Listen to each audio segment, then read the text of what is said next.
Or school board meeting to order. I was going to ask. Agenda item 1A, access to meetings. This meeting is open for public attendance. You may also watch the meeting remotely on a live stream. Agenda item 2, meeting opening and roll call. Carlin, can you please call roll and verification of quorum? Ms. Erler, Here. Mr. Lepak, Here. Mr. Kowalski, Here. Mr. Pope, Here.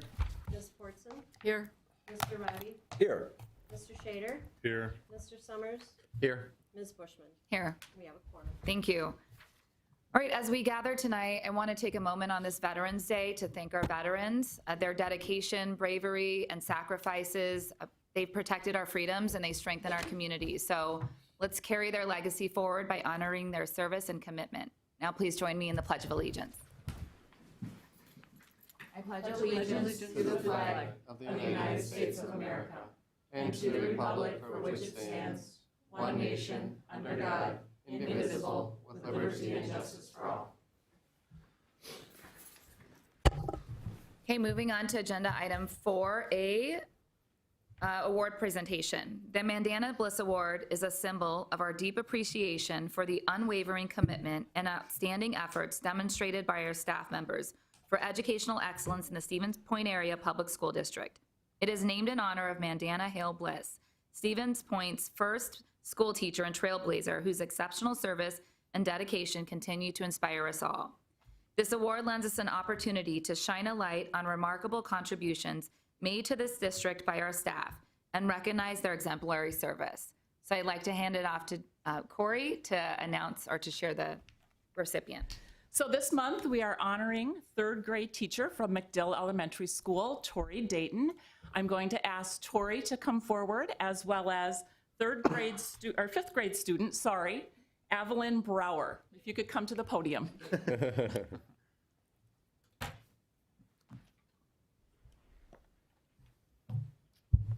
Hi, my name is Evelyn Brower, and I'm a fifth grade student at McDill Elementary. My essay is about my third grade teacher, Miss Dayton. My appreciation for Miss Dayton. Miss Dayton was my third grade teacher at McDill Elementary and made a lasting impact on my life. She wasn't just my teacher, she became a friend, a mentor, and a source of comfort during some tough times. One of the most important lessons Miss Dayton taught me was how to handle bullies. She gave me great advice on standing up for myself and staying confident. Her words helped me feel stronger and more capable of dealing with difficult situations. I remember her telling me that kindness and confidence are my best tools, and those words stayed with me. Miss Dayton makes McDill fun by having conversations. Miss Dayton makes McDill fun by having conversations about other things than school, like my favorite TV show, Stranger Things. We've talked about our favorite episodes and characters. It's so cool to have a teacher and now a friend that shares my interests. When my mom became ill, Miss Dayton was there for me. She took the time to talk to me and listen to my worries. Her support made a big difference, and I felt less alone knowing she cared. She always knew the right things to say to make me feel better. Her kindness means the world to me. Through her actions, Miss Dayton showed that you can be a great teacher by being kind and understanding. She creates a welcoming environment where everyone can feel valued. Even though now I'm in fifth grade, our friendship proves the bond between a teacher and a friend can last beyond us. Even though now I'm in fifth grade, our friendship proves the bond between a teacher and a student can last beyond the classroom. Miss Dayton has left a lasting impression on me, and I am grateful for everything she has done. She is a true example of how kindness and compassion can make a big difference in someone's life. Thank you, Miss Dayton, for being an amazing teacher and friend.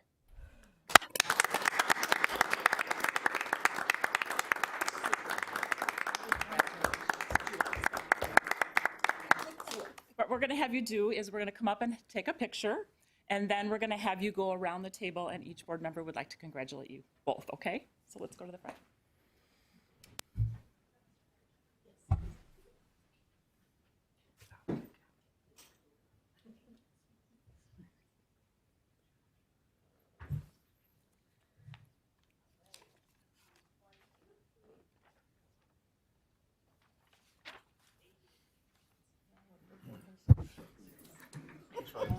Thanks for being such a great.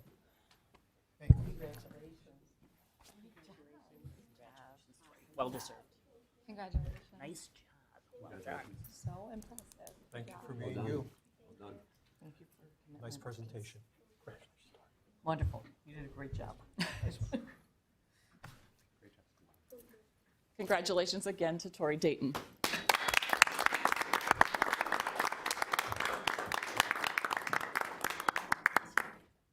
Nice job, Evelyn. Okay. All right, we are moving on to agenda item 5A, public comments. Did we have any emailed comments, Carlin? No emailed comments, and I don't see that anyone signed up for comments. Okay. Moving on to agenda item 6A, we have our Student Senate is not here. Okay. All right. I was going to say Student Senate Representative report, but she is not here this evening. So moving on to agenda item 6B, we have our communication report She's out there. with Sarah O'Donnell. There she is. Right on cue, Sarah. Right. And enter. This is so sweet. I'm just gonna tuck this under here for her. All right. Thank you. Oh, and it's up already. Look at that. We are just efficient tonight. All right, I am excited to give our communication report for October, starting off with media relations. We issued 7 press releases in October, ranging from college credits earned last year, which is phenomenal for both families and students, of $500,000, saving them those dollars in tuition, to exceeding our state averages in key areas, our fall concert series, seeing our information shared out about the attendance campaigns we're working on, as well as the WA member benefits and Delta Dental information and announcement that we had here at the board last month. So lots of good stories shared out with media. Looking at social engagement, we saw a little bit of a drop in both impressions and engagements. This does not surprise me for October. Coming off of back to school and then homecoming excitement, we typically see a dip in both social media engagement, and we'll see that again when we take a look at the website. With those dips, though, we did still see our total audience for both Facebook and Instagram go up a little bit, so excited about that. Looking at website and digital next, we can see again that same dip that we typically see in October in social. We saw on website as well. So a decrease of about 12% of users. So people that are visiting that homepage every day. You can see trending pages there, not a lot of surprises, including the boys cross country page. They had a really great month. Website build, we continue to move through training. We did our first of 3 trainings for our department and school webmasters. So really those are the folks that are updating most of the content on our pages. That went really well, excited about that. We will be hosting 2 more, one specifically for home pages. Those are a little bit different for us. And then one for folks that are feeling really comfortable with the basics that we went over, who are ready for some of those advanced skills. And this has really been the bulk of my work, is trying to help them get those sites ready. I've offered myself to anybody who wants to meet, can just sign up and come in, and I will make myself available. I've had a lot of people take advantage of that.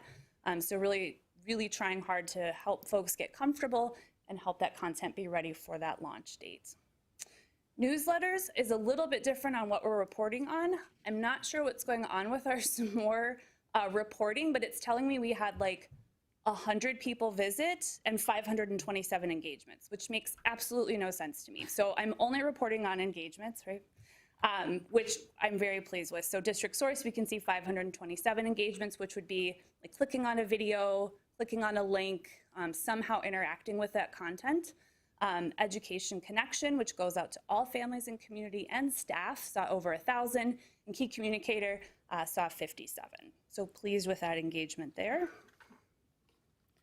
Special projects and campaigns, nothing too new here. Bullying in the Digital Age series work, content from schools in the classroom, and then the website training and preparation.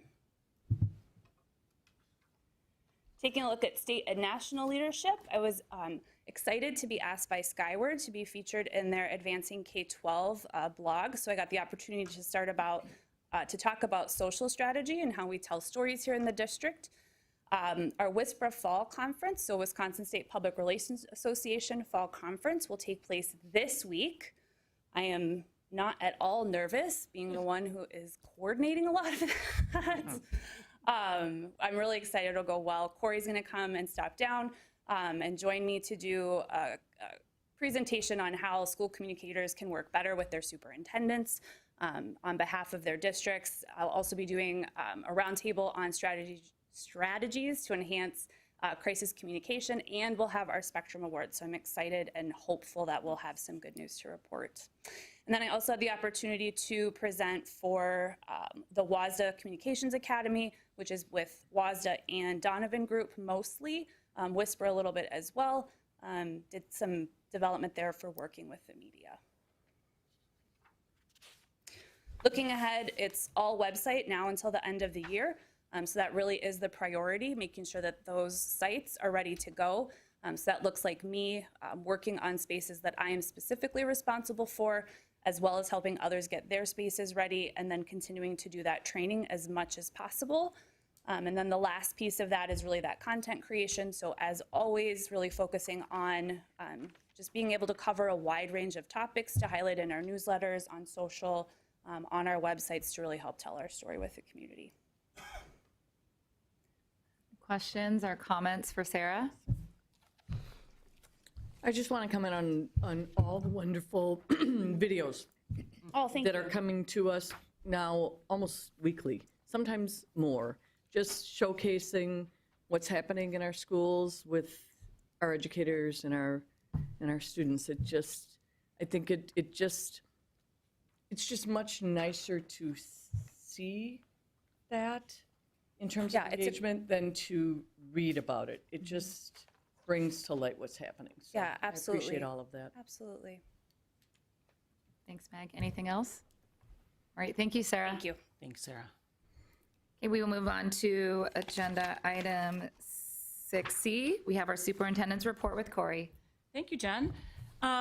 Next week, the 18th to the 22nd, is American Education Week. So I'd like to take just a few minutes to recognize our phenomenal staff for all of their dedication and their commitment to students every single day. We heard an example of that tonight, and we have multitude of teachers that are going above and beyond every single day. So thank you to our wonderful staff. We had some students, 12 to be exact, that went to the Special Olympics bowling, and 6 of those students have advanced on to the state competition. So congratulations to Jason, Valentina, Noah, Ethan, Shay, and Raven. I'd also like to shout out for Jared Olson. He's a science teacher at PJ Jacobs. He went above and beyond to create a benefit for the Boston School Forest. We had some things that were vandalized and taken from the forest, and he wanted to raise some funds so that Carla and her team could repurchase materials to go back to the forest. So thank you very much to Jared Olson. We have 3 teachers that are being recognized nationally by the Association for Career and Technical Education. They are being recognized for their work with the collaborative mini golf unit that they do each December. So if you've not had an opportunity to see that, there's a community night that I would encourage people to attend or anytime that week. So the teachers are Jennifer Bowling, Corey Opper, and Todd Vanderloop. So thank you to those teachers for that phenomenal project. Dr. Tom Owens has been recognized by the Association of School Business Administrators for, again, his excellent budget and budget book. He received the 24-25 Meritorious Budget Award. So congratulations to Dr. Tom Owens and his team in the business office. He's out in the hallway. He won't come in. We just celebrated you. We're talking about you, Tom. Kudos, Tom. Next, I want to congratulate the boys cross country team. They won their 3rd straight state title in a row. They've been to the state meet 20 straight years in a row and 40 times overall. We had 2 runners in the top 10. Ethan Olds placed 4th place, and Cooper Erickson placed 9th place. So congratulations to the entire team and the head coaches, Don Benke and Kevin Hopp. Our girls rugby club placed 7th place at the state competition, so congratulations to the girls rugby club. Our Polar Pond Plunge is December 7th from 10 o'clock until noon. If you've not signed up and you still would like to plunge, please think about that. I am going to plunge along with Jeff Milsna and Sam Dinga from the cabinet. So if anyone's looking forward, What about Chris Nyman? he's gone that day. Okay. I've never been so happy to have class on a Saturday. Yeah, there you go. And then just a couple more reminders, board candidacy update. So December 1st through January 7th is the timeline for people to submit paperwork if they are interested in being put on the ballot for the spring election. One thing to note, if people submit paperwork, we cannot retract that paperwork at any time. So if you are serious about it, please fill out the paperwork and know that your name will be put on the ballot no matter what, if later you decide you're not interested. Additionally, December 27th, for people that are currently on the board that may not be interested in running, you have to submit your paperwork by December 27th. And then if we need to have a primary, that would take place on February 18th. And then the actual spring election is on April 1st. Then I just want to remind the board that this morning your evaluation tool went out. I'm asking you to take a look at that and please submit that by November 22nd. And then what we'll do is we'll bring that information back to the December meeting and spend some time at the board level discussing what was submitted through that survey tool. And then lastly, I'm going to turn it over to Chris Nyman. We've got some very exciting news to share regarding some enhancements to our music program. So with that, Chris. Thank you, Corey. And for this item, I'm going to ask our K-12 music coordinator, Kurt Van Team, as well as the two representatives that have joined him from the Copernicus Cultural Foundation, Tom Rzinski and John Kolinsky, to join him at the podium. Kurt has a brief message that he would like to share just regarding the background that sort of laid the groundwork for this very generous donation from the foundation. But before Kurt begins, I would just like to personally, on behalf of the district, thank the foundation for your generosity and your willingness to support our young musicians and supporting the fine arts programming here in our district. So with heartfelt thanks. Go ahead. Well, in the spring of 2024, I received a call from Tom Brzezinski at the Copernicus Cultural Foundation of Stevens Point. He indicated that the foundation was interested in possibly making a donation to help young musicians and their musical progress in the school district. I had the distinct pleasure of meeting with Tom Brzezinski and John Kolinsky on at least two occasions where we discussed the district music program and how the foundation might financially support our efforts in providing instruments to our students. That brings us to early October, when I was informed that the foundation had decided to make an incredibly generous donation of $100,000 to our school music program. On behalf of our district music teachers and staff and our music students, I want to express my sincere gratitude to the foundation for its support of our music program in the Stevens Point Public Schools.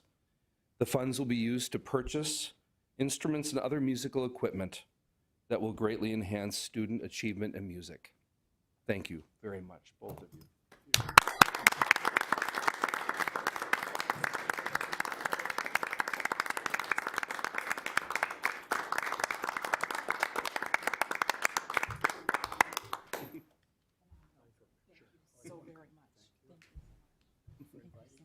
Absolutely. Do you mind getting a photo up here? Okay, let's Exit, right? Yeah. Thanks.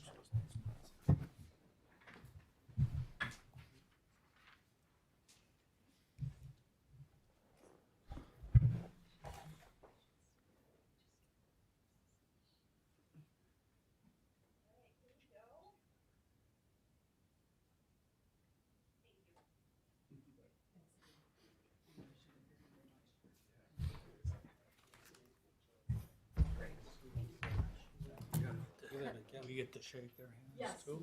Board would like to shake your hands also. Thank you. Thanks so much. Kylie's here. Chad? Kylie showed too. Awesome. Amazing. Yeah, sure. Thank you so much. So very generous. Thank you. Thank you, appreciate it. Kurt, would they like to say some words before we? Thank you so much. Thank you. Thank you, Kurt. Nobody wants. Yeah, perfect. Okay. Thank you so much. Thank you so much. Thank you. Okay. Thanks. I appreciate it. Thank you. Thank you. Thank you. Well done. So I think I should go back.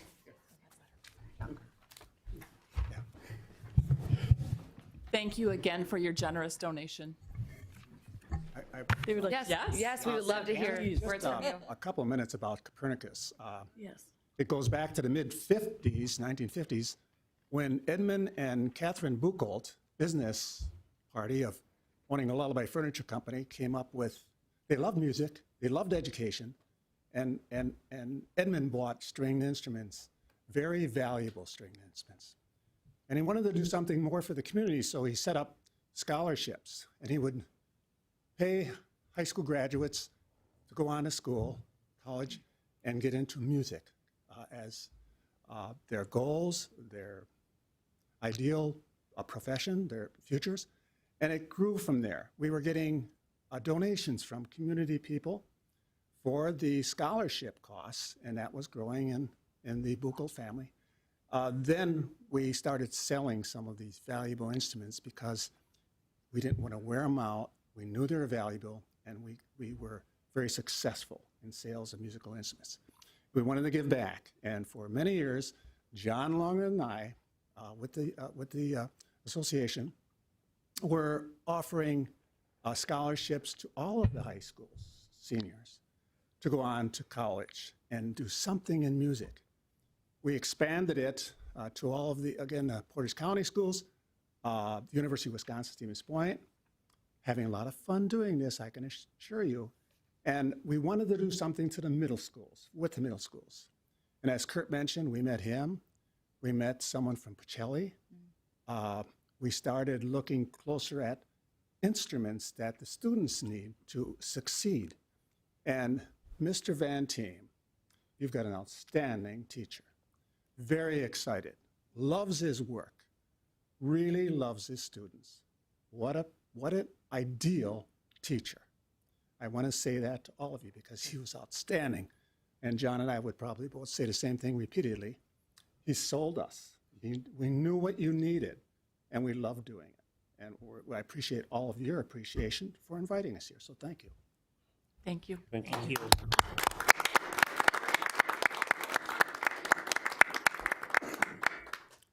I started with Copernicus in 1993. I took the place of my dad, who was on the foundation then, and it started at St. Peter's Church. Actually, that's where Mr. Buchholz lived, just on North 2nd Street, down the street from the church, and I actually went to school with his son Ed. And some of the things that I've learned about these instruments is they have to be played. They cannot put them in a corner. They need to be played. And so we lent them out to the University of Wisconsin back in the 80s. Then they went to the Milwaukee School, Milwaukee Symphony, probably in the early 90s.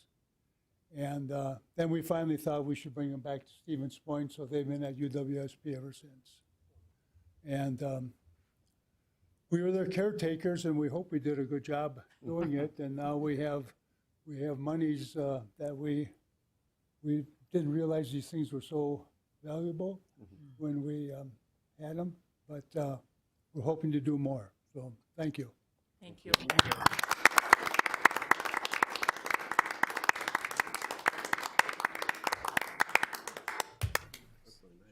So remarkably generous, thank you.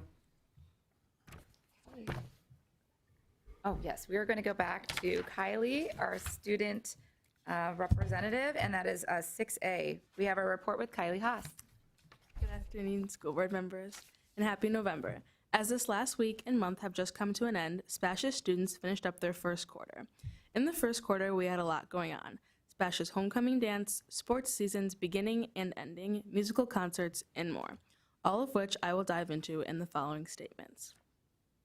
Our first quarter finished on November 5th, and as the new quarter has started, many Spash students are already off to some great things. In the sports realm of Spash, girls and boys basketball is starting for opening gym season right now. Boys tryouts are on the 18th, and girls tryouts are happening as we speak. It is looking promising for both the boys and the girls basketball teams. On Friday the 1st, we had a ceremony to send the Spash boys cross country to run in the state meet in Wausau on the next day. They ran amazingly and protected our state title. They won the first Division III consecutive state titles since 1945. Congratulations to all the runners, but especially senior Ethan Olds, who took 4th place, and junior Cooper Erickson, who took 9th, leading our team to win state. This past weekend, many of our Spash boys and girls cross-country runners ran an NXR. NXR is the Nike Heartland Regional Championship. This year, NXR was in Yankton Trails Park in South Dakota. Congratulations runner Ethan Olds, who took 5th place overall. Ethan will be running at NXN Nike Cross Regionals on December 7th. Good luck to him. Next, Spash Girls Swimming. These swimmers have had a phenomenal year this season, winning their JV and varsity conference and all their conference meets leading up to that. And this last weekend, 9 of their swimmers competed in sectionals at Hudson on Saturday. These girls defended their title as sectional champions for the 4th year in a row. Congratulations to the girls in the following events who qualified for state in this next weekend. In the 200 medley, Claire Pilger, Bella Hoff, Sophia Swetwanta, and Jocelyn Trebetowski. The 400 relay, Sophia Swetwanta, Kate Kean, Claire Pilger, and Jocelyn Trebetowski. In the 100-meter backstroke, Claire Lemke and Claire Pilger. And in the 200-meter individual medley, Claire Pilger. Again, congratulations to these swimmers and best of luck. On our Spash football front, our season ended lovely, and this last Saturday they spent most of their time raking yards for United Way. Congrats to the boys soccer team members senior Eli Chang and juniors Alex Weisgram and Tyler Falkovich, who have won all conference honors. Last weekend, our Spash Pom and Dance team had their first competition in Hortonville. These girls did a wonderful job, taking 1st place in their jazz performance and 2nd in their pom. Great job. And lastly, in the sports realm, congratulations to Lena Meyer, Katie Kornowski, and Nora Kruger for achieving conference honors for Spash Girls Volleyball. Just as our Spash athletes are working hard and achieving wonderful things, so are our talented musicians and club activities at Spash. Yesterday, Spash FCCLA, Family, Career, and Community Leaders of America hosted a fundraiser pickleball tournament, raising over $900 to pay their membership dues and fees. This was then people were awarded then with a cash prize. Congratulations to Tully Smith and Mitchell Thielman for winning that pickleball tournament. And lastly, on the FFA front, congratulations Claire Bell for achieving her national championship in FFA. Our Spash museums have had a successful first quarter with many concerts and events, serenading our sports teams at send-offs, and so much more. They had 2 concerts last quarter and have a jazz concert tomorrow night at 7:30 at Spash. They hope to see many community faces as they put on a wonderful concert for us. This last weekend, Spash's musical theater group put on a show, Cinderella. Wonderful performances by all. Great job. As November is here, students are excited to continue their education at Spash as we are 1/4 finished to the school year and close to Thanksgiving break. Everyone's excited and doing a great job, and we cannot wait to continue our year. To conclude, I want to thank you again for this time, wish you a happy November and a great rest of your week, and I hope you found this report informative and interesting. Thank you so much. Thanks, Kylie. Nice job, Kylie. G has a comment. After Kylie was here last time, it didn't dawn on me till after you had left that, of course, your parents, Jed and Kendra, were former chemistry students of mine. Jed was a wrestler on my team, and they were in the class, in my chemistry class together. So it's obvious that's where they found it. And then you have a connection to the school board because your grandfather was on the school board, Yes, he was. Ray, and was a president for a while of the school board. Yeah. So I just wanted to mention that. It was nice to have you here. Thank you. Nice connection. Thank you, Kylie. Thank you. Thanks, Kylie. Thanks for sharing, G. Okay, we are moving on to agenda item 6E. We have our Novia introduction and update, and I am going to invite Beth and team to share with us. Nice to have a team. So we started working with Inovia on October 1st. And as you may recall, we're contracting for direct primary care services at a near-site clinic. Since that time, and I hope I'm not stealing Ken's spiel here, but we've had 105 visits from Stevens Point District staff, as well as 216 biometrics where they came on site to perform biometrics for us and kind of introduce themselves to the employees. So we have received excellent feedback from the employees, no negative feedback at this point, so, and hoping that we won't. But so I am going to turn it over to Ken to introduce the team here and then also tell you a little bit more about Inovia. Do you want me to hand out? Good evening, everybody. I think it's always important to know where you come from. I'm a proud graduate of Rio High School. So if anybody knows where Rio is, down by Madison, I was a graduate of 42 were in my class, and I graduated in the top 30. So I've got a couple of handouts that I'm going to share with you. But yeah, Ken Stromiska, I'm one of the founders of Inovia Health. There was 3 of us, and we started about 3.5 years ago. Wisconsin has a problem. We're the 4th highest state, the 4th highest cost in the country for healthcare. So we've got a problem. And I'm a proud Wisconsinite, as I've said, and not only graduate from Rio, my parents owned a small grocery store. And as many parents often say, if you know there's a problem and you don't do anything about it, you're part of the problem. So a small group of us created what became Inovia Health in 2021. And when they said, where should we start? People said, start in Stevens Point, Wisconsin. Stevens Point has some of the worst problems for healthcare in terms of cost in the state. So we did. And so Stevens Point is our first clinic, and we're really proud of what is happening here in this community. I'm here tonight with my colleagues, Dr. Samik Goyal and Becky Jorgensen, DNP, and that's Doctorate of Nurse Practitionership. And I'm going to have both of them talk to you in just a moment. But the secret here is that Inovia is a partnership. You can't outsource your healthcare problems to us, but what you can do is you can partner with us, and we believe in 3 things. First of all, we believe in primary care and the importance of primary care, and primary care is the fundamental basis of health. So we believe in better primary care, and we do that by having access to primary care. You have to have easy access, and it's got to be affordable. So that's what we have: better care, better access, and better cost. We represent the patient and we represent the payer. So we're all aligned in that we're trying to make sure you have the healthiest workforce and that you spend appropriate dollars and well-spent dollars for healthcare. So that's what we're about. And what we see here in Stevens Point, some of the companies that have been with us for 3 years now have seen a reduction of 30% in their overall healthcare spend. And again, it's not just us. And I know somebody's going to write this down, and hopefully when you see me in the years coming forward, that you'll say, hey, Ken, you said 30%. We're down 40%. I would love that, and I'm sure you guys would too. And you'd have even better health care. So that's what our goal is. I gave you a couple of handouts just so you can learn a little bit more about Inovia. We're very proud of what we've achieved in the last 3.5 years. And you also see the members of the care team. So we have 8 locations throughout Wisconsin, and Stevens Point is our largest location now. And because nobody else is here, I'm going to tell you the best care team in Innovia is right here. So with that, I'm going to turn it over to my colleague Becky, and she's going to tell you a little bit about what she's seen in some of the relationships that she's seen.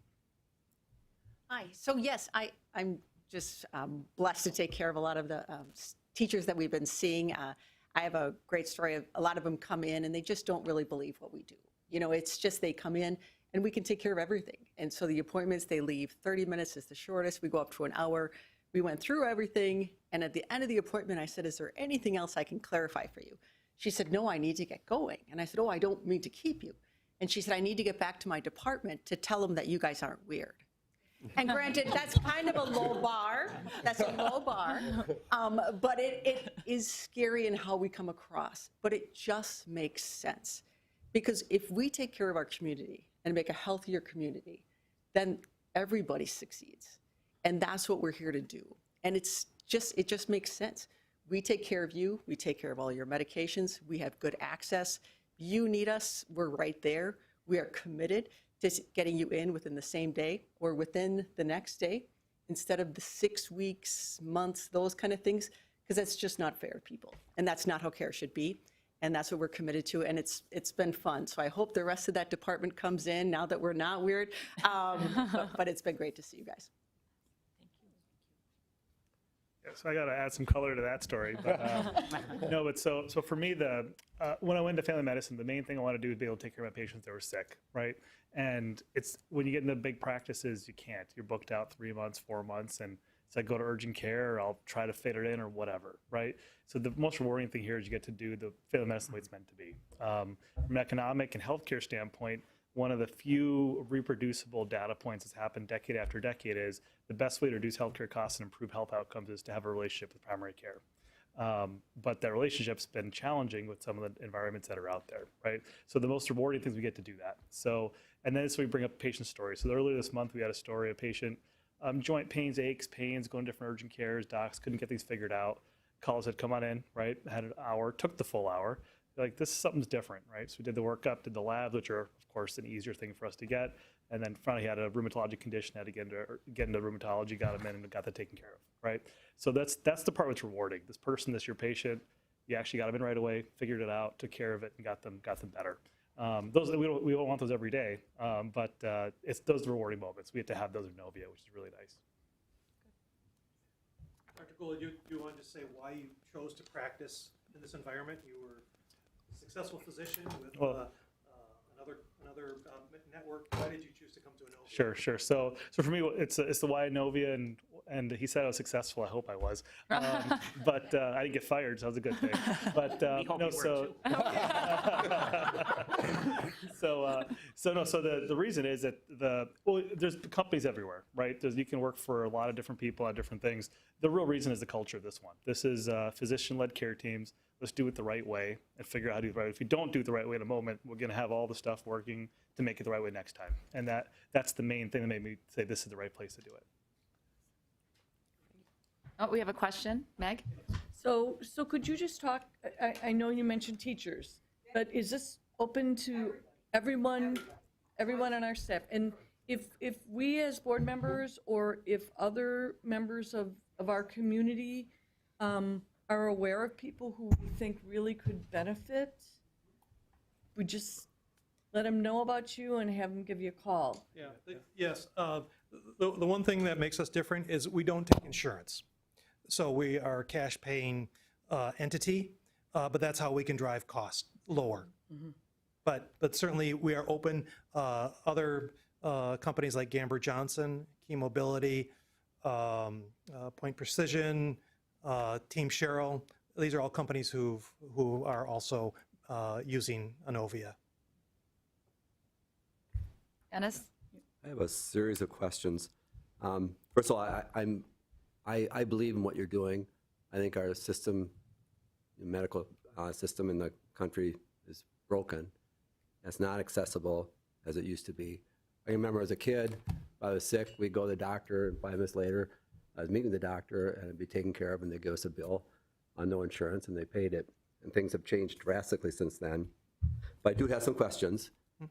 My first question is, you said that you experienced like a 30% reduction kind of and I'm sure that's not an average, some are better, some are worse. But what causes that 30% reduction in healthcare? Because our healthcare is basically health insurance. We know that our health insurance is going to be based upon our experiences during the past year, past several years. So my assumption is that you're indicating that it goes down 30% because people are not having the same health concerns. Or is that accurate? How is it that you mechanize 30% reduction? Right. So most of these companies are fully funded. So that's one of the strategies. And I should also give a shout out to your broker, M3. They're very good and they're very sophisticated. And I think they're a great partner to help you get through wherever you want to go with your healthcare plan. Most of the savings are going to be at the specialty care level. So that's, and what I'm sure Dr. Goyle would say is that your goal isn't to save money at primary care. Your goal is to get people to use primary care. So you put very few barriers or no barriers to primary care because you want people to use us, right? You don't want them to end up in the urgent care or the emergency room. And then by giving our providers 30 minutes, so Becky and Sumit, when they have 30 minutes, not only can they diagnose, they can start to treat. And so what happens in the network system is they have about a 7 to 9 minute visit because that's how they're paid. At Inovia, we don't pay our providers on productivity. So there's no incentive for them to rush people through. Like Becky said, minimum 30-minute visit. So if she can take care of the issue rather than refer them on to a specialist, that's a tremendous cost savings to you. And when you do that, especially with a large population that the district has, it's very easy to start to see those savings start to accrue to your bottom line. The other thing, as you look at, I believe, going to self-funded, obviously what you start to do is you start to pay for those things that you can, that you should be paying for, the simple stuff. And then you use insurance for risk. But over the last 40 years, we've started to conflate the two, right? That insurance started to say, well, not only are we going to take care of your risk, we're also going to pay for everything. And that has just led to sort of the disaster that we're in today. The second question is, I think you mentioned that when you have the specialist that you can make the call. When I call a specialist now, or my wife or anybody around this table, we might be told, a heart problem, okay, it's going to be 4 months. Are you indicating that you'll get an appointment quicker than what we could? You get an appointment with us quicker. So no, I understand that, but if I need a specialist, it's still going to be the process that we currently have. I mean, we have nothing special in that regard, so I don't want to oversell what we can do. But I mean, the specialist, if let's say you have a really significant heart condition, for example, I would call them up and say, this guy can't wait 4 months, right? But then some of the other ones, it's like, if 4 months is your next appointment, that's okay. We save our favors for the really bad ones, if that makes sense, right? Right, so you might be able to do that for and for that's certain... true. That should be true of anybody, though. That's not unique to Inovia. But yes, we can call in favors, and it really is not a favor, saying this case can't wait that long, and then they make accommodations to fit that in. Right. First of all, I've heard back from some people who've used their services, and they've been very, very, very, very happy. Good. We bribed them. Yeah, well, I get that. I don't need the number that reminder of what we're paying as far as the contract is concerned. But I know 105 people. That's we're halfway through the year or getting there. We're just starting the program. So my expectation would be that we're going to be serving a lot more people as the word gets around. And I'm sure that there's, I don't want to say a break-even point, but at some point in time, the contract has to justify the numbers of people who are utilizing it and the money that we're saving. And at some point, and I don't need it tonight, I don't think the board needs it tonight, but I think we would like some numbers in terms of at the end of the year, the total amount of the contract, reminder what that is, how many people are served. But I do believe very much in what you're doing. I think it makes a lot of sense, and I hope it's successful. And I think it could be a real asset to our employees. But we have to make sure that the numbers fit too. Can I can address that. So we have a expected utilization. So we are expecting to provide, because there's risk for us in this model, capitated model. So if 100% of the employees come in, you pay the same if only 10% come in. So there's risk on both sides. We expect, based on national data, and we've been doing this now for 3.5 years, we'd expect there to be about a 30 to 40% utilization. So that means about 145 to 150 care episodes we'll provide each month. So the first month, as was stated, we provide 105 care episodes versus expected about 145, which, yeah, and that's totally good. That's actually very good utilization, getting right off because people are learning about us. Not everybody uses primary care, every month, so that's why you have to wait for a year. But that's what you should be in your mind when you're evaluating the relationship. Is do we hit that around 30 to 40% utilization?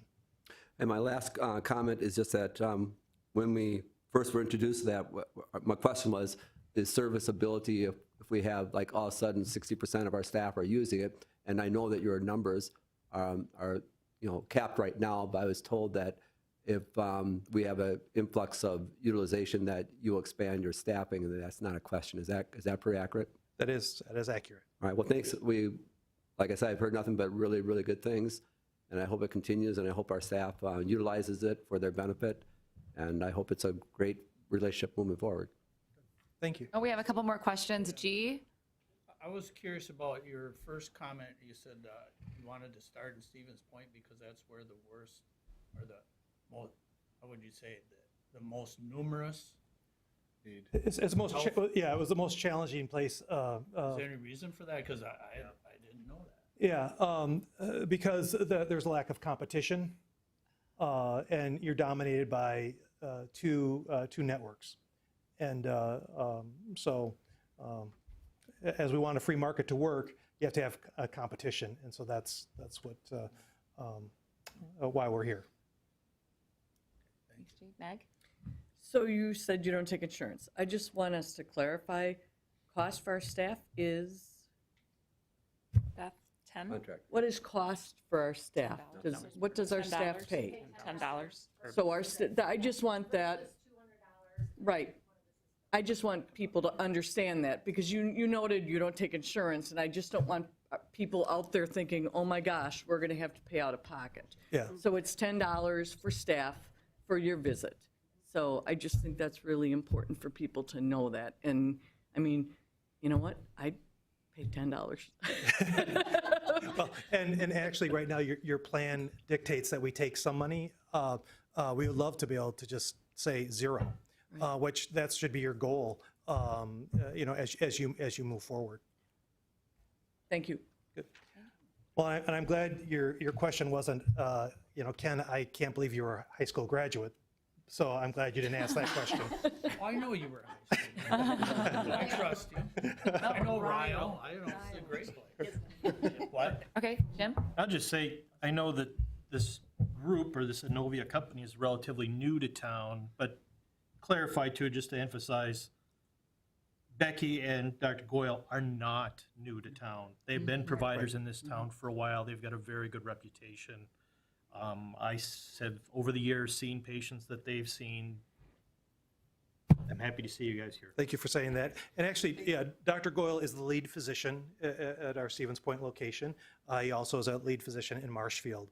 So yeah, we're very proud of both of these, and you see the credentials of the other people who are on the team. We're very, very lucky. The other place that I work is in the Marshfield Emergency Room, and last weekend it was 4 hours to come and see. I felt like Beyonce, but us, you can get in the same day, and as providers, that's what we want. We want to take care of those fires when they're small, and again, it's our pleasure to take care of our community. This is where we live too. Wonderful. All right, thank you. Thank you so much. Thank you. Thank you very much. Okay, it's moving on to, Okay, just a sec. Sure. Do you mind, I didn't ask you ahead of time, but Ted and I have done a couple lunches at the junior highs.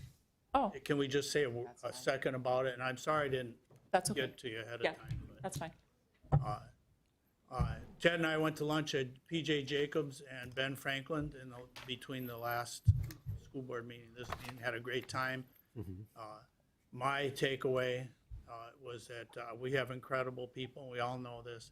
Professionalism, right Yes. everywhere. Custodians, the food people, which, we ate lunch there and everything, got to meet all them. The staff, wherever you went, everybody is working, I think, for the kids. I mean, that came through on everybody we talked to. The students were happy, and it was, you could see it in the lunchroom. They were well-regulated, they were enjoying each other's company. There was plenty of monitoring for the students there, too. And they weren't on their phones. No. They said No phones. they're talking, and that was great. But I do have to say that, though, that Ted screwed up the lunch hour at Ben did. Franklin. He just totally He took out your phone. destroyed the whole schedule. You opened the door, Ted, I did. and the kids came streaming through. They weren't supposed to. Oh. They were outside. They were outside, and we came outside to observe them at the recess, and they saw that door open, and They were in. they were in.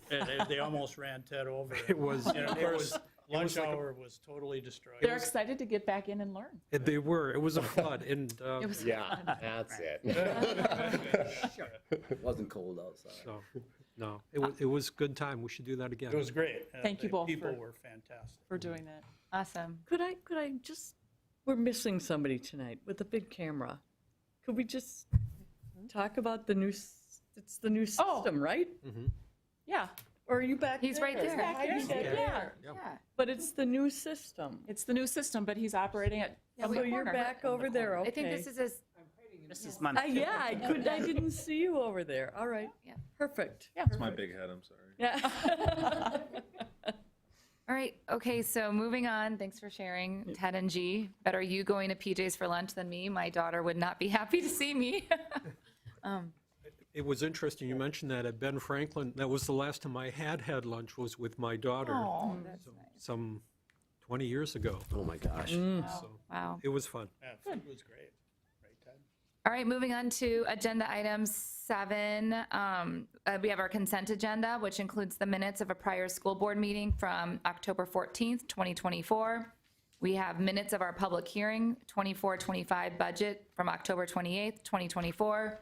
Minutes of the special school board meeting, October 28th, 2024. The approval of the schedule of monthly bills and employment recommendations. I am looking for a motion to approve the consent agenda as presented. So moved. Second. Okay, Carlin, can you please call roll due to the scheduled monthly bills? Mr. Shader, Aye. Mr. Kowalski, Aye. Mr. Pope, Yes. Mr. Summers, Yes. Ms. Portson, Yes. Mr. Ravi, Yes. Ms. Erler, Yes. Mr. Lepak, Yes. Ms. Bushman. Yes. And motion carries. Thank you. Moving on to agenda item 8A, we have our Business Services and Human Resources Committee report with Ted. Thank you. We began the meeting with welcoming our newest citizen volunteer committee member, Marnie Mercer, and welcomed her. Everyone on the committee did. Then we moved next into the budget calendar guideline. We'd be looking for a motion to approve this. It's an annual ritual that we do, and I think everyone on the board is familiar with it, except Will, this might be your first time. But it's kind of the thing that we go, and of course you were at the meeting. Oh, and Jim, I'm sorry. Meg kind of blocked you out. Meg's been- Yeah, she's so I'm going with it.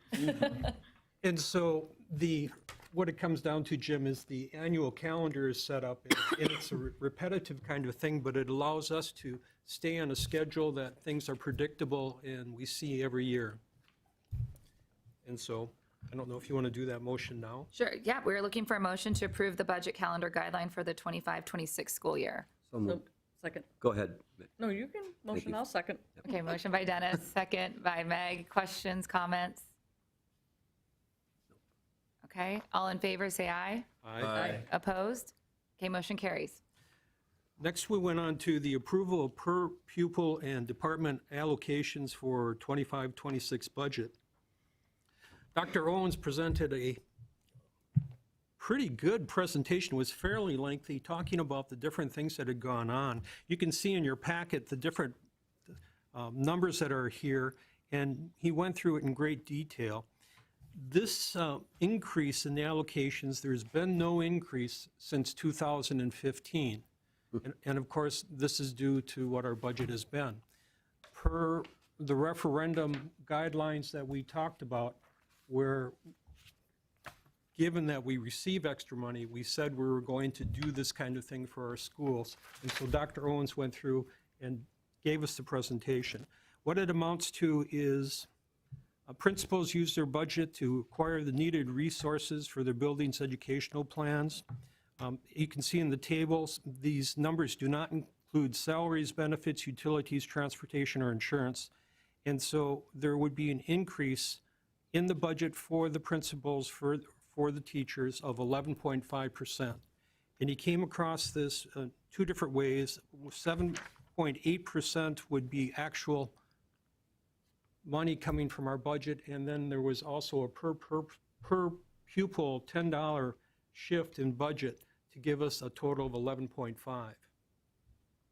Additionally, there would also be the motion to approve the adoption for the department allocation for $8 million. And so this came through too. Okay.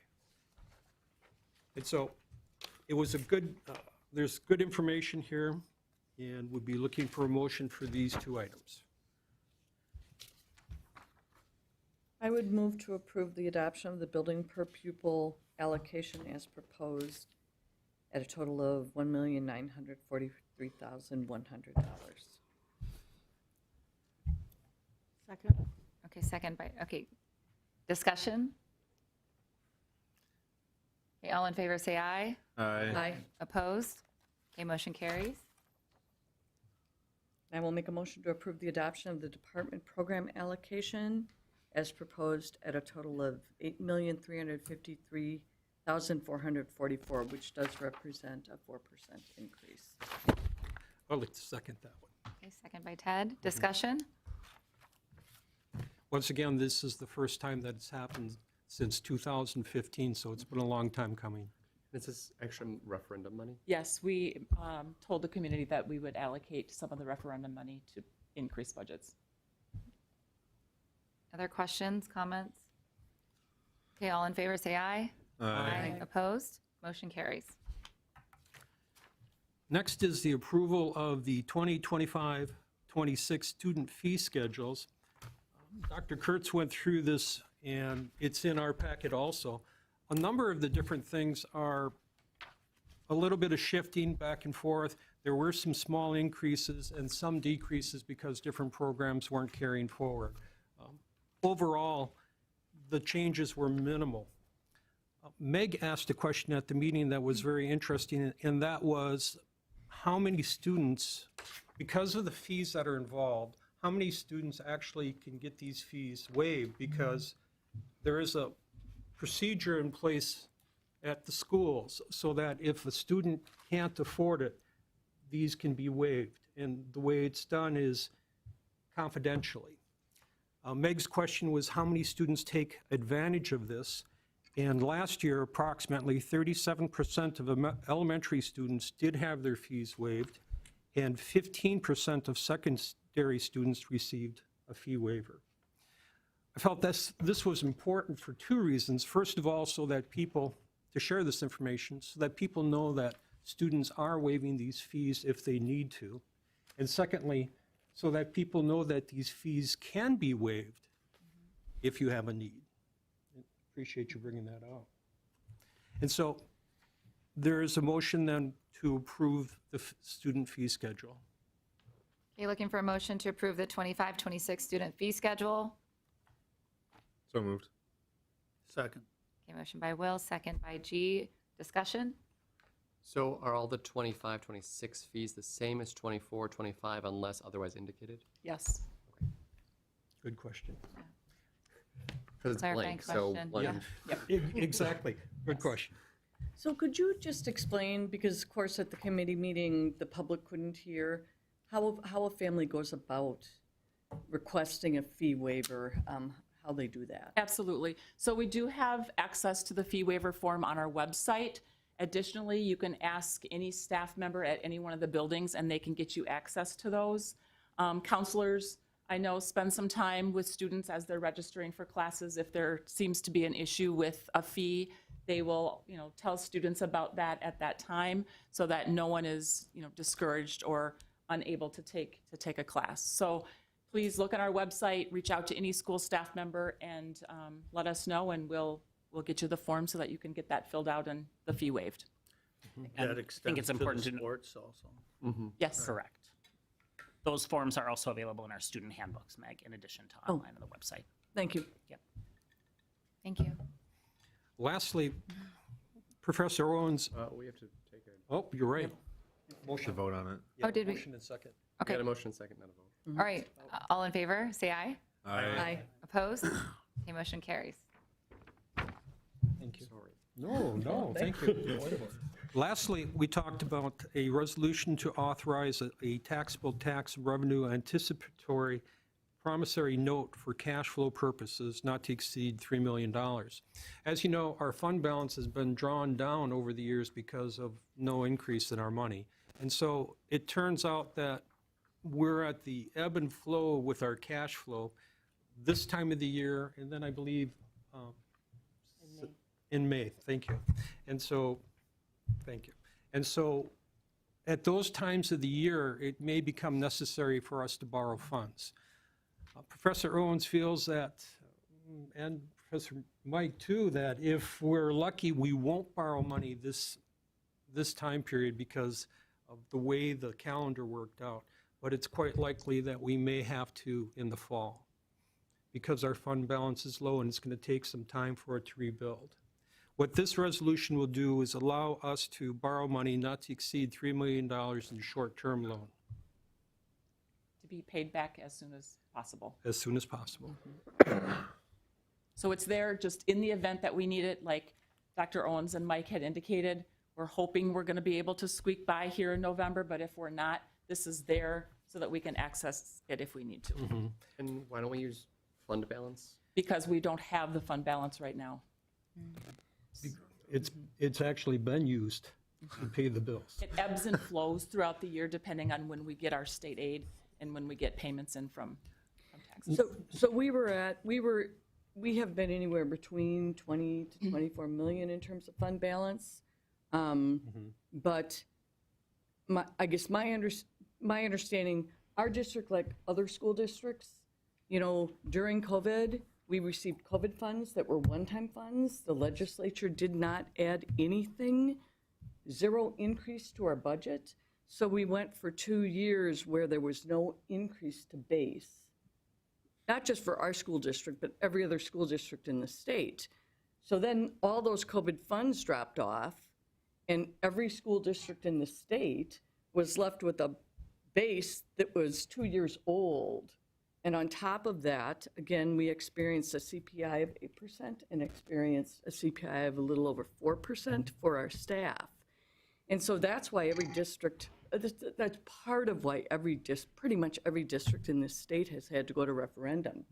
So our referendum is bringing us back to even, bringing us back in terms of what that base is moving forward, but we've had to dip into our fund balance to pay for the deficit in our budget. And so, again, part of the referendum was noting that we were going to have to set aside some dollars received through the referendum to help us build that fund base back up to a point where we can cash flow our district. And Dr. Owens has, and it might be another good thing for the board to take a look at again, he's provided us often with like the last 5 to 7 years of what literally happens with our fund balance in terms of cash flow over the course of the year. And we can, we've seen the last, well, at least since you and I've been on the board, Barb, we've seen the fund balance dips close to zero when we get into that early December time period. And again, with the fund balance having decreased because we had to pay for deficit. We have the potential that we're dipping below zero, and then the inability to pay those current bills. I mean, the funds do come in, but it's that short-term borrowing that winds up, getting districts in a world of hurt because you're winding up borrowing dollars, and then some of your budget starts going to interest. So hopefully this is a short-term problem as we build our fund balance back up. Just to put this promissory note into perspective, I think this is a very, very common tool amongst school districts at this point. And to put the cost in effect too, when we talk about the interest, I think when Dr. Owens reports on the loan, if we should have it, and he reports what we're paying for interest, I think we'll see it as a very minuscule, very minimal cost. It's it's a good deal for the district in terms of getting through those high and low points. It's very common, and it really is in terms of our budget. It's a very small fee for that. I don't think it should be something we're afraid of because it's very common and again, not very costly. G? Will. Will? I will move to approve the resolution and borrowing documents for cash flow borrowing. Thanks, Phil. Second. Second by Ted. Discussion? Yeah, can I'm wondering about the last sentence at the bottom of the page where it says, we have the likelihood of needing funds to pay bills at a cash flow low points is very high. How do we know that? I mean, aren't we trying to build that fund back up? We are, We did put 900,000 in. We are, but at certain times during the year, that fund balance, and I can share that spreadsheet with the board again, gets very, very low in November and May. So right now, what that's saying is there may be the potential that our fund balance is so low, we won't be able to pay some of our bills. But it's supposed to be increasing. We are increasing. At the end of the year, it will increase, but throughout the year, it dips, and then there's high points, and then it dips again.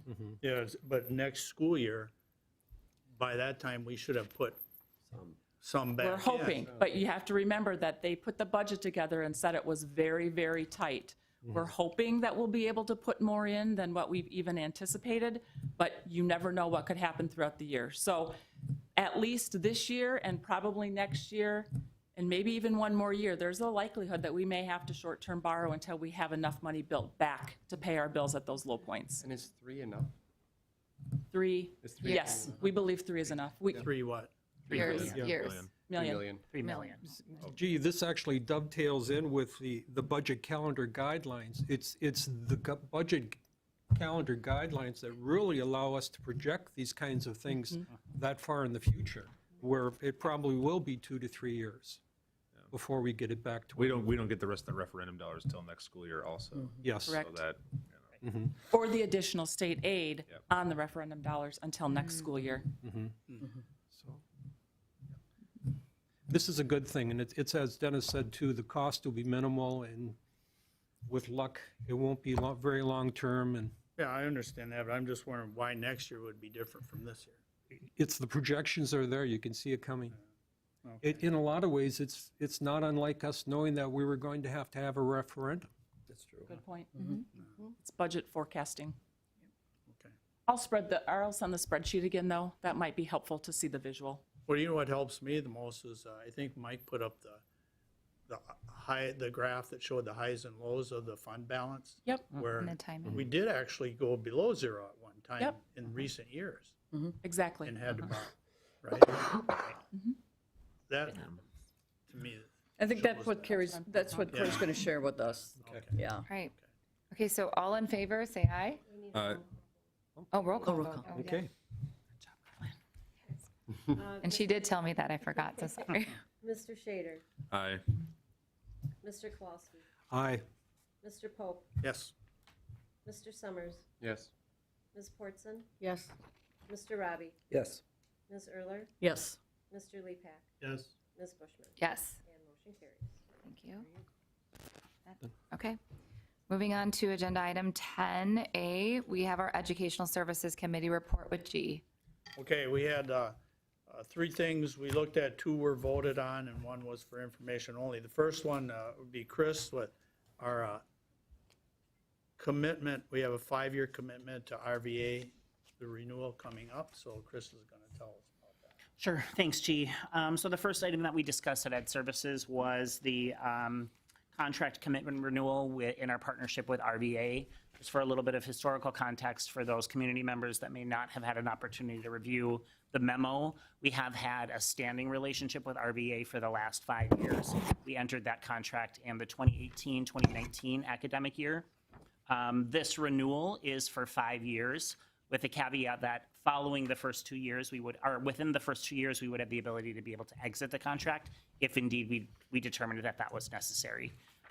This contract renewal also afforded Jeff and myself the opportunity to do a little bit of research on the cost of potentially establishing our own internal virtual school and how that would align with the cost that we currently pay for RVA. We also were able to look at another Wisconsin virtual option, the WVS or Wisconsin Virtual School, and how that cost would align with what we're currently paying for RVA.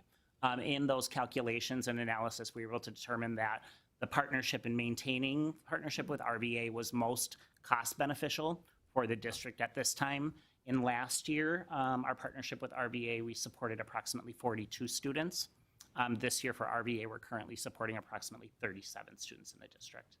And that was essentially a summary of the conversation that we had at Ed Services. But if there are any follow-up questions, I'd be happy to answer them now before entertaining a motion. Okay. I will move to approve a Rural Virtual Academy Invested Member Commitment Agreement 2025-2030 as presented. Second. Second by Dennis. Okay, discussion? All in favor, say aye. Aye. Opposed, say nay. All right, motion carries. The second thing was the information on the district-sponsored field trips. We had a nice screen, and it's up there right now, and it's answering some of the questions we had in the meeting itself. So Chris, if you want to explain that. Sure, I can talk just a little bit more about this item that we discussed at Ed Services. We had an opportunity to look at all of the national and international trips that our students participate in on an annual basis. We also had an opportunity to review each of those contracts and the liability associated with each of those contracts with our business office. There was one additional piece of information that was requested from Ed Services, which was the cost per student for each of those field trips to participate. And I'm displaying that here, and you'll see that additional piece of information is included on the far right-hand column in terms of the cost per student. We did also talk at our Ed Services meeting about options that might exist for students who wouldn't be able to afford, and we talked about leveraging a fundraising opportunity, and students are presented with that if indeed they are faced with a financial situation that would allow them to not participate. We do have processes and procedures in place that would allow them to sort of start fundraising from early in junior high so that they are able to participate by the time that that trip occurs in their high school career. That is a summary of our conversation, but any additional questions I'd be happy to answer.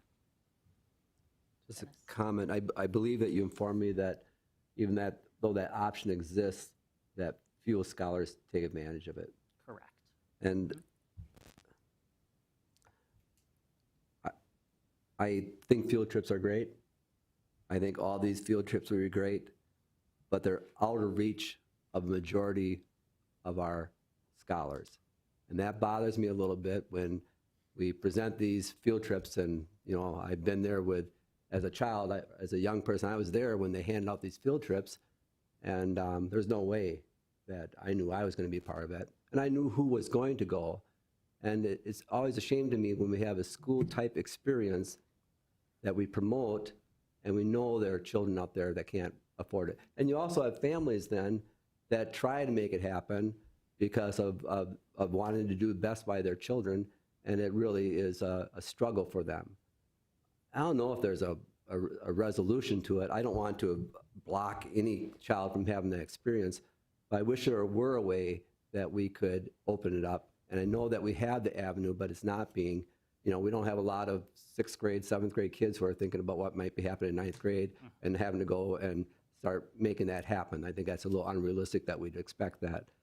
So I'm just hoping that the administration just gives some thought in terms of proactively what we might be able to do so that kids, maybe start some kind of a fund or something so that kids really will have an opportunity if they are so inclined. Otherwise, it's somewhat elitist, I think. Thank you, Dennis. Yep. That's a good comment. Okay, we are looking for a motion to approve the list of district-sponsored field trips as presented. So moved. Second. Second by G. Discussion? I just want to once again emphasize that we need to do something to say thank you to the teachers because it's a heck of a lot of work. I've made note. I looked at my note right there too and put a little star next to it. I just wanted to note it. Are there teachers involved in every one of these as chaperones? Yes. Along with other Parents. chaperones? Correct. The roll the dice. And they are all run by companies? Yes. Okay, so all in favor say aye. Aye. Opposed, nay. Motion carries. Okay, then the last thing we discussed was class sizes, and Chris and Jeff gave us a presentation on the maximum class sizes set by the district. And then the discussion came to the point where we said, well, those are the sizes, the maximum, where are we? So that prompted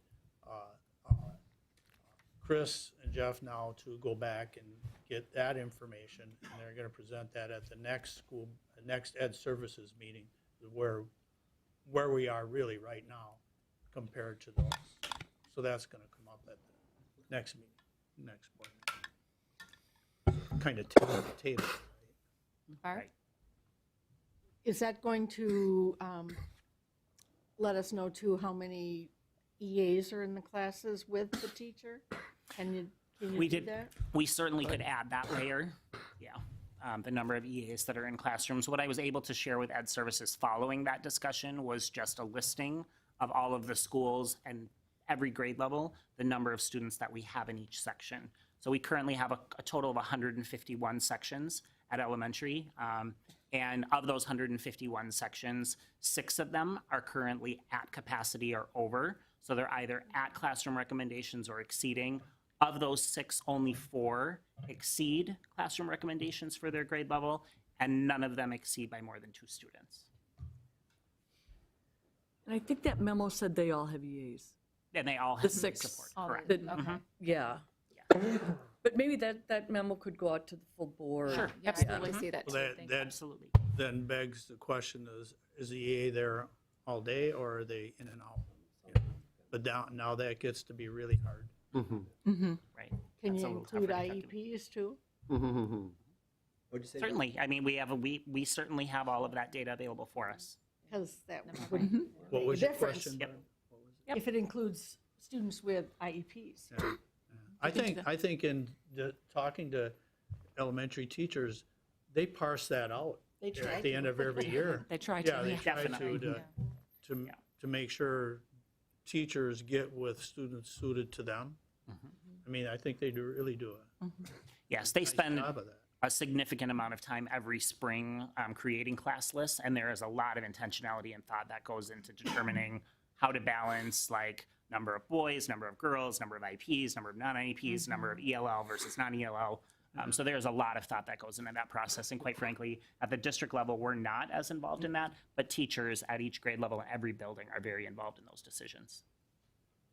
It's a very teacher-driven process. They would know.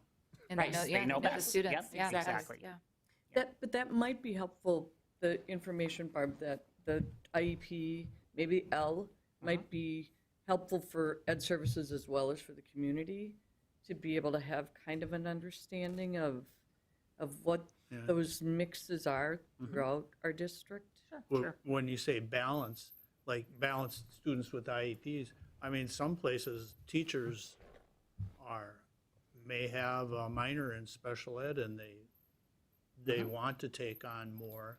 So it's balancing along with the idea that certain teachers are suited for certain things. Correct. That's right. Yep. And they know that better than we do. Yes. Yeah.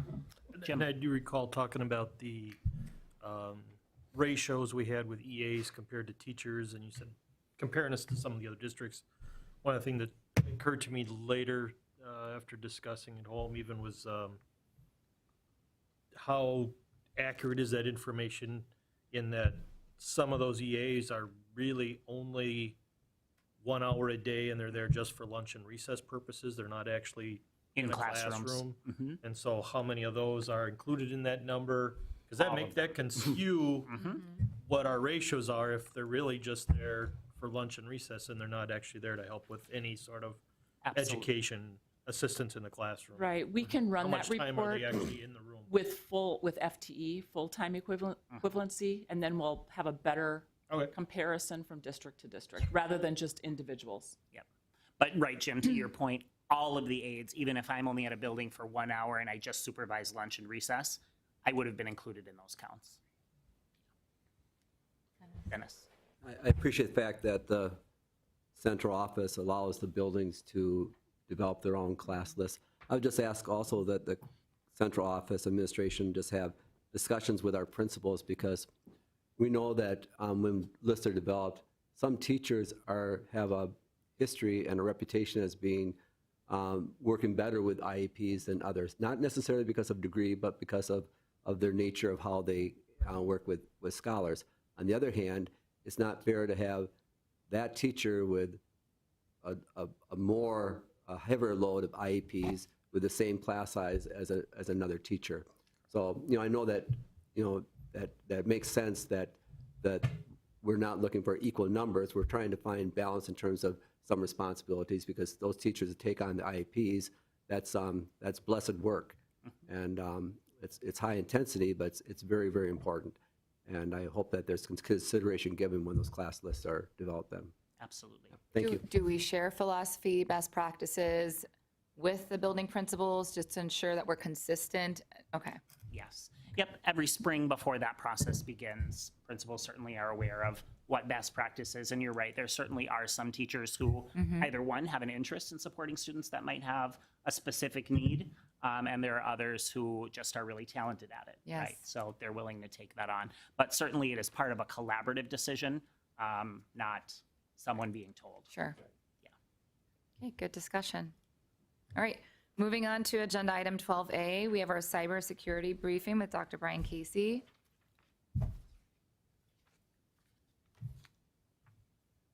Good evening. So I'm here to present October. This is the first actual full month we had. Last month it was a little different. It was August and September combined. So as we continue doing these things, we'll actually have more data to look backwards towards and to compare. I'm not going to go through all of the metrics that we put together. They're pretty self-explanatory. I'm just going to focus on some of the changes and the takeaways. So our top observed threats pretty much stayed the same, but phishing is still the most significant threat that we see. That was that last month, it is this month, and it probably will be next month. Malware has been pretty consistent. That's a very severe threat that we have to keep our eyes on, but that's maintaining. Identity attacks are on the increase compared to last month. Some of the key takeaways that were different in October, we had a almost 45% increase in email. Why that is, I do not know.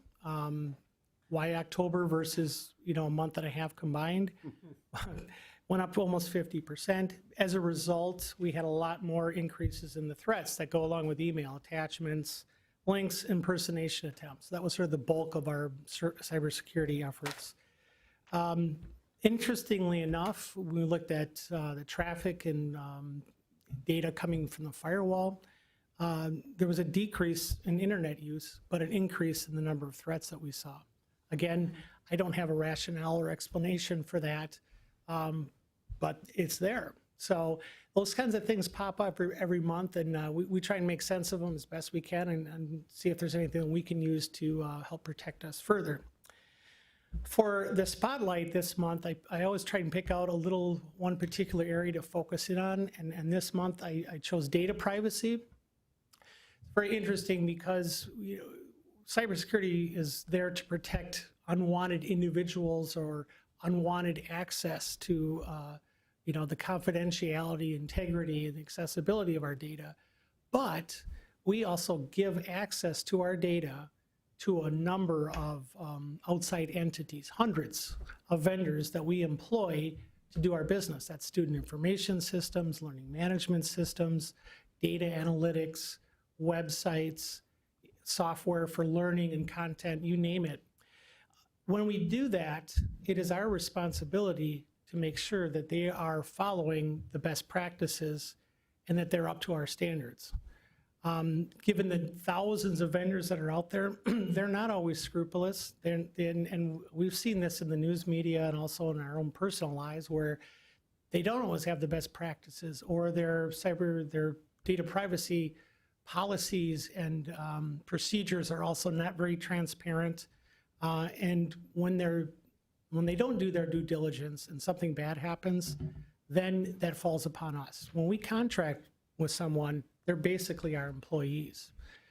So one of the ways that we manage data privacy is through a consortium called the Student Data Privacy Consortium.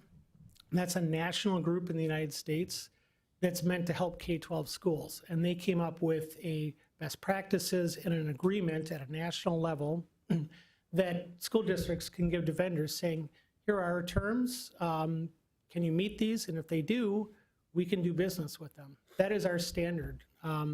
It's very rare that we will do business with any vendor that does not meet those standards. It'd have to be looked at with a lot of scrutiny before we would. Also, every school district in the state of Wisconsin has access to this system.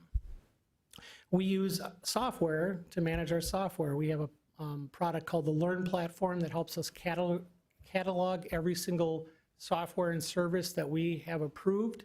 And it also provides that way for staff and parents or other people to look up software like Skyward. Is that on the approved list? It is. But it exists there. Some interesting things about that. We have currently 125 active data privacy agreements. That's the kind of the signed agreement contract with vendors explaining the terms that we require and that they're going to meet those. We have over 1,100 products listed in that catalog. So that's 1,100 different vendors that in some way, shape, or form are taking data from us and using it. And they're doing something for us, but we are giving them our data. Every month, well, this is the data from last month, last 30 days, we exchanged almost 12 terabytes of data with different cloud providers. That's data in motion that's not even data at rest, that's just going back and forth. I did a little snapshot too, in case you're interested. Where's all this data going? Top 15 cloud applications that we exchange data with. No surprise, Google, that's our #1 system for email, calendar, documents. A number of content providers after that, and it goes down from there. Right below Netflix is ISCore, and that is Skyward. You may not have known that. And some other things on there. I was actually surprised Amazon Web Services was towards the lower end and not at the very top because they're the backbone of a lot of things. But that gives you an idea of the importance of this and how much information is being sent outside the district. And I think we've done a lot of work in this in the last 5 to 10 years. Without this, I think we really would be putting ourselves at risk, especially if there was a breach in a vendor and we didn't do our basic due diligence in terms of vetting what they're doing and understanding what data that they have. So that's all I have. If you have any questions, I'll gladly answer them. Otherwise, I'll vacate. Thank you, Brian. Okay. Brian. Yep. Thanks, Brian. Okay, moving on to agenda item 13A, we have our budget evaluation process with Corey and Chris. Sure.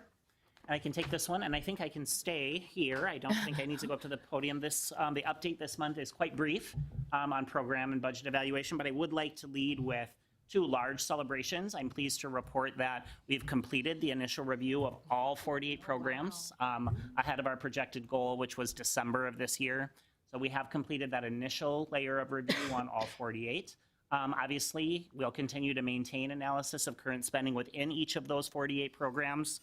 I'm also pleased to share that Hanover Research contacted me late last week to indicate that our initial research project is complete on secondary benchmarking, and that is taking a look at peer districts both in our state and outside of our state in terms of graduation requirements and how they align with student outcomes. So I'm meeting with them on Thursday morning to review the executive summary, and I'll have more information to be able to share with you at our December meeting on the contents of that report and what they're going to share. Another layer of our program review that will continue in the upcoming weeks as we sort of process through the research study that Hanover completed is to gather additional information on the 14 programs that we've identified as needing to be analyzed further. So we celebrate, right, that we've completed the initial review of the 48, we've gotten through the bulk, but in that process, we of course identified some programs where we had potential redundancies. We also identified programs that had decreasing enrollment or increasing enrollment. So it's not all reductions, right? In some instances, we've said we might be understaffed in a particular area. So I want to share that component also. We think about program review as looking for efficiencies, and certainly that's a reality. But the process really has allowed us to identify some areas where perhaps we're underspending and our need happens to be increasing or growing. So that's an important component to share a program review. So that work will continue in the upcoming weeks. And I just wanted to conclude this month's report with an update on the positions that we've reviewed. We've reviewed a total of 348 positions. 327 of those we've categorized as fill as is. 10 of those positions are frozen and 11 have been eliminated. I did highlight the cost savings for those 11 positions. Remember, the 11 positions actually create only a total of 10 FTE, which was approximately $1 million in savings. And that is the brief report for this month. I tried to condense it as best I could. Even though it's brief, there are some exciting things that happened there. So we're certainly happy about the progress that's been made and very much looking forward to the secondary benchmarking report from Hanover. But at this point, I'd entertain any questions. Dennis. Brief question. Kind of fit the theme. Okay. So we've contracted with Hanover to help us evaluate positions with the hope that there might be some cost savings. So what kind of cost savings might there be from, like when we get our results in, what kind of results might theoretically lead to cost savings? So in looking at potential redundancies that might exist within those 14 programs, or perhaps when we're looking at peer districts, number of graduation requirements that they require, say in ELA, in math, in social studies, and then looking at the number of courses that those districts offer in those content areas, or world language as an example. Are we offering more? And if we are, does that mean that our outcomes are better? Because that would be the logical explanation. And if they're not, certainly we would dig a little bit further to say, we think there's some efficiencies to be gathered there. So can we potentially reduce the number of courses that we're offering in a particular content area? Or more closely examine the courses we are offering to say, are there redundancies between these math classes? In other words, are they covering the same standards? Is that true in ELA? And there's a possibility that after the report comes in, we may have more programming in some particular areas, and we might say as a district, that's okay. That's okay. That's right. We want. Okay, thank you. Exactly. Sure. So I'm just going to put a highlight under our youth apprentice program, which we as a board, I think have been uniformly very supportive increasing the number of students that have experienced it. And I think we've doubled that, but I don't believe we've added staff. And so at a certain point in time, it just becomes not realistic for one individual to be able to have oversight, if we want to, so maybe that becomes part of it, which is these areas that we've looked to grow or to encourage to grow. I think it's important that we have that understanding that yes, it does provide more opportunities, which is what we want, but it's also important that the community understands that we want to invest their resources in that. Definitely. Other questions or comments? Okay, thanks, Chris. All right, you're welcome. All right, moving on to agenda item 13B, we have our board retreat on November 19th at 5:30 at MSTC. See you all there. And then December 9th, 2024, we have a regular board meeting, and January 13th, 2025 is our first board meeting of the new year.